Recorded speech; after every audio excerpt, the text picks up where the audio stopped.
Assalomu alaykum vatandoshlar. Janubiy Koreyaning prezidenti bugun Amerika prezidenti bilan ko'rishib, Amerikaning poytaxti Aqsaray shartnoma kelishim hosil qilib, Amerika davlati atoqda Janubiy Koreyaning bexatarligini qo'g'dash uchun Janubiy Koreyaning janubiy va shimol tarafidagi Yapon dengiziga, ya'ni Janubiy Koreyaga eng yaqin bo'lgan dengiz rayoniga atom energiyasi bilan mangdigan hujum xarakterlik atom bombalari qachilangan suv osti paraxodni bugun Janubiy Koreyaga avatibdi. Bu bir portlash xarakterlik dunyo xabari bo'lib hisoblanadi ekan. Amerika davlatining eng kuchli zarbadorlik qurollari bo'lib hisoblanadi ekan.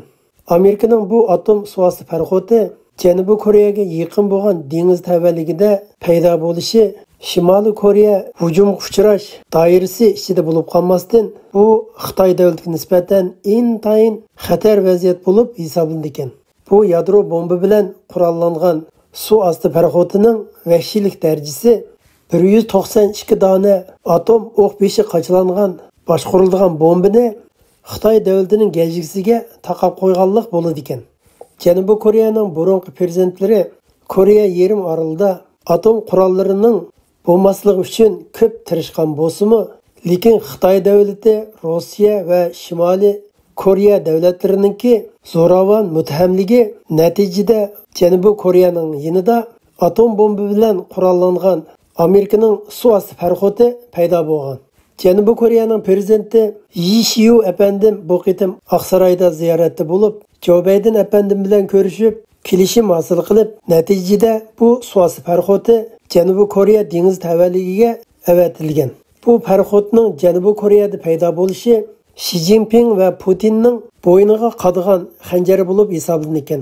Bu paraxodning zarba berish iqtidori 5 minutda bir davlatni yo'q qilib bitir ekan. Bu paraxodning o'rnini hech kim farqlantirolmaydi ekan. Hatto suv ostida aylab yoshirinib tura oladi ekan.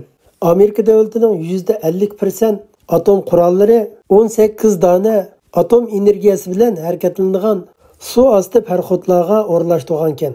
Bir dona atom suv osti paraxodining Janubiy Koreyada paydo bo'lishi Amerika davlati harbiy quvvat jihatda Xitoy davlatini olam bo'shlig'idan, dengizdan, quruqlikdan, hattoki suv ostidan tortib butunlay iskanjaga ip bo'lgan bo'lib hisoblanadi ekan.